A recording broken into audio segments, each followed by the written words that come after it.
നമസ്കാരം. കർണാടക ഭൂമി കുംഭകോണത്തിൽ തൂങ്ങിയാടുകയാണ് B J പിയുടെ സംസ്ഥാന അധ്യക്ഷൻ രാജീവ് ചന്ദ്രശേഖർ. റിപ്പോർട്ടർ ചാനലിന്റെ ബ്രേക്കിംഗിൽ ബി ജെ പി നിലത്ത്. വാർത്തയിലേക്ക് വരും മുമ്പ് ചാനൽ ഒന്ന് സബ്സ്ക്രൈബ് ചെയ്തിട്ടോളൂ. എന്തൊക്കെ മേളമായിരുന്നു രാജീവ് ചന്ദ്രശേഖർ.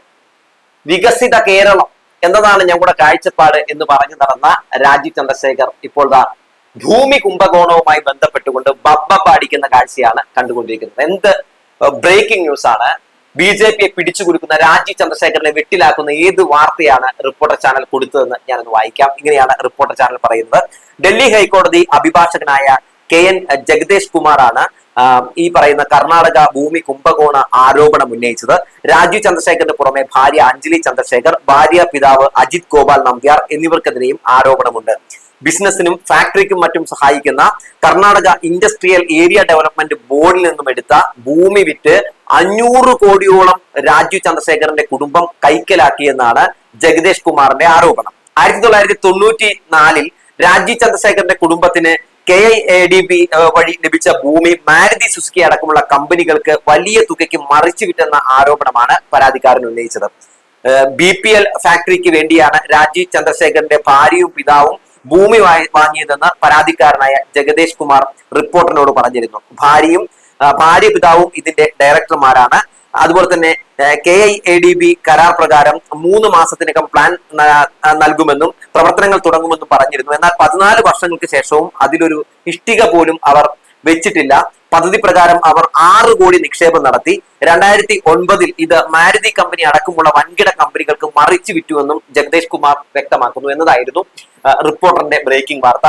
ഇതിൽ ഏറ്റവും രസകരമായിട്ടുള്ള ഒരു കാര്യം എന്ന് പറയുന്നത്, ഈ വാർത്ത റിപ്പോർട്ടർ ചാനൽ മാത്രമേ അതിപ്രാധാന്യത്തോടെ കൊടുക്കുന്നുള്ളൂ എന്നുള്ളതാണ്. ഇവിടെ നമുക്ക് കാണാൻ സാധിക്കുന്നത് BJPയുടെ മുമ്പിൽ പഞ്ചപുച്ഛമടക്കി നിൽക്കുന്ന മറ്റു മാധ്യമങ്ങളെയാണ്.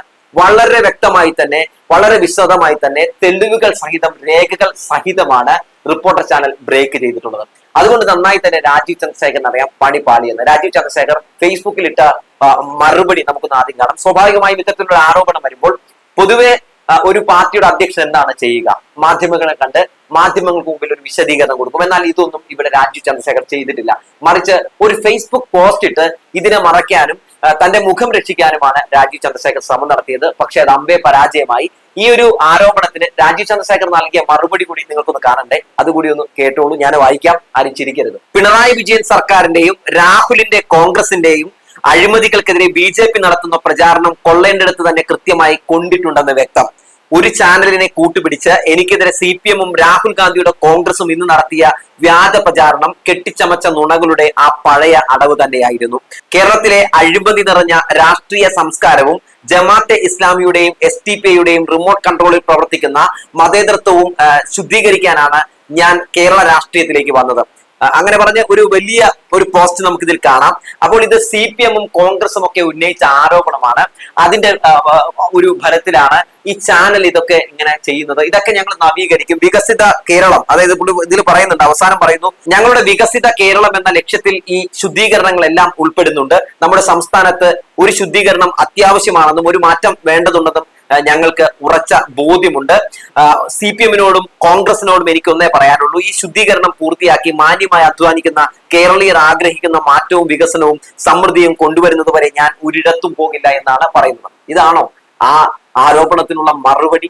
ആ ആരോപണത്തിന് രാജീവ് ചന്ദ്രശേഖറിന്റെ വ്യക്തമായ മറുപടി പറയാൻ കഴിഞ്ഞിട്ടില്ല എന്നുള്ളതാണ്. എന്തായാലും രാജീവ് ചന്ദ്രശേഖറിനെ ട്രോളിക്കൊണ്ട് മുൻ BJP നേതാവായിട്ടുള്ള, ഇപ്പോഴത്തെ കോൺഗ്രസ് നേതാവായിട്ടുള്ള സന്ദീപ് ജി വാര്യരും ഒരു FB പോസ്റ്റ് ഇട്ടിട്ടുണ്ട്. അതുകൂടി ഞാനൊന്ന് വായിക്കാം. മുതലാൾജി ഇന്നലെ മുതൽ തെറ്റിദ്ധരിപ്പിക്കാനുള്ള ശ്രമത്തിലാണ്. കോടതി തീർപ്പാക്കിയത് മുതലാൾജിയുടെ ഫാദറില്ലായുടെ കമ്പനിക്ക് കർഷക ഭൂമി ചുളുവിലേക്ക് നൽകി എന്ന പൊതു താല്പര്യ ഹർജി. ഇപ്പോൾ ഉയർന്ന ആരോപണം മുതലാൾജി ആ ഭൂമി വ്യവസായ വികസനം നടത്താതെ നിയമവിരുദ്ധമായി മറിച്ചുവിറ്റു എന്ന ആരോപണം. Not the point. സംഘികളെ, ഇത് നിങ്ങൾ തോൽക്കാൻ പോകുന്ന യുദ്ധമാണ്. നിങ്ങളുടെ മുതലാളി ഒരു തട്ടിപ്പുകാരനാണ് എന്ന് മുൻ BJP നേതാവ് പറയുന്നു. അതിനു മുമ്പ് ഇന്നലെ രാത്രി മൂപ്പരൊരു പോസ്റ്റ് കൂടി ഇട്ടിരുന്നു. അതിങ്ങനെയായിരുന്നു: പ്രിയപ്പെട്ട മാധ്യമ പ്രവർത്തകരെ, നിങ്ങൾക്ക് കണ്ണിൽ ചോരയില്ലേ? നിങ്ങൾ മാരാർജി ഭവന്റെ പുറത്ത് കാത്തു നിൽക്കുന്നത് കാരണം മുതലാൾജിക്ക് പുറത്തിറങ്ങാൻ കഴിയുന്നില്ല. മീഡിയ കോർഡിനേറ്റർ വിളിച്ച് കാല് പിടിച്ച് കെഞ്ചിയിട്ടും നിങ്ങൾ പിരിഞ്ഞു പോകാത്തത് കഷ്ടമാണ്. പ്ലീസ് പിരിഞ്ഞു പോകൂ. ഞങ്ങളുടെ മുതലാൾജി പാവമാണ് എന്ന് പറയുന്നു. അങ്ങനെ കുറെ ഉണ്ട് കേട്ടോ. മുതലാളി മാരാർജി ഭവൻ കൂടി വിറ്റൊരു പോക്ക് പോകും എന്ന് പറയുന്നുണ്ട്. അങ്ങനെ രാജീവ് ചന്ദ്രശേഖരനെ അറിഞ്ഞും പുറഞ്ഞും ഒക്കെ സന്ദീപ് ജി വാര്യർ ട്രോളുന്ന ഒരു കാഴ്ച കൂടി നമുക്ക് കാണാൻ സാധിക്കുന്നുണ്ട്. എന്തായാലും വളരെ ഗുരുതരമായിട്ടുള്ള ഒരു ആരോപണമാണ് വന്നിട്ടുള്ളത്. ഇപ്പൊ ഏഷ്യാനെറ്റിനെ സംബന്ധിച്ച് ഈ വാർത്ത എടുത്ത് ചെയ്യാൻ കഴിയില്ലല്ലോ, കാരണം പൈസ കൊടുക്കുന്നത് രാജീവ് ചന്ദ്രശേഖരനാണല്ലോ. മുതലാളി ആയതുകൊണ്ട് ഏഷ്യാനെറ്റ് ന്യൂസിനൊക്കെ വെളുപ്പിച്ചേ മതിയാകൂ. എന്തായാലും ഇവിടെ വല്ലാത്തൊരു രീതിയിലാണ് ഈ റിപ്പോർട്ടർ ചാനലിന്റെ വാർത്തയെ പ്രതിരോധിക്കുന്നത്.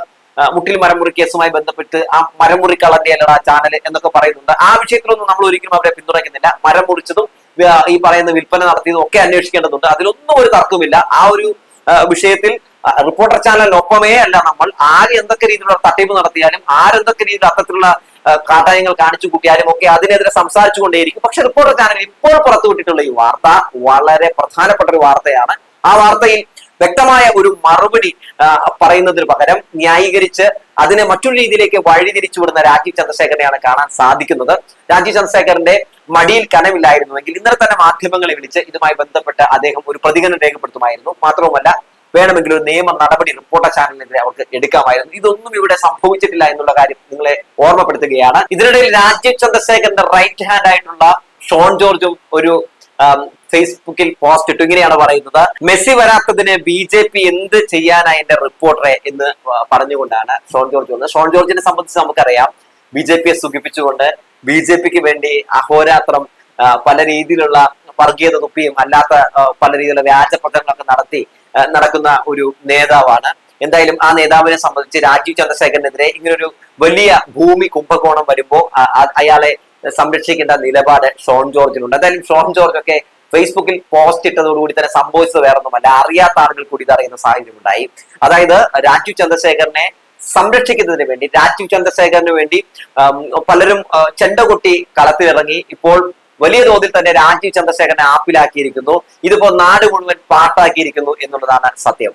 മാത്രവുമല്ല, ഇതിനിടയിൽ സുരേഷ് ഗോപിയെ മേടിച്ചു കൂട്ടി കണക്കിന് ഒരടി. സുരേഷ് ഗോപി പറഞ്ഞ കാര്യം ഇങ്ങനെയാണ്: കൊച്ചി മെട്രോ സർവീസ് തൃശ്ശൂരുമായി ബന്ധിപ്പിക്കുമെന്ന് ഞാൻ പറഞ്ഞിട്ടില്ല എന്നാണ് സുരേഷ് ഗോപി പറഞ്ഞത്. സത്യത്തിൽ സുരേഷ് ഗോപിയുടെ കാര്യത്തിൽ അരണയും മൂന്നും ഒക്കെ തോറ്റുപോകും. അമ്മാതിരി പല പ്രതികരണങ്ങളുമാണ് ഓരോ ദിവസവും നമ്മുടെ സുരേഷ് ഗോപി നടത്തിക്കൊണ്ടിരിക്കുന്നത്.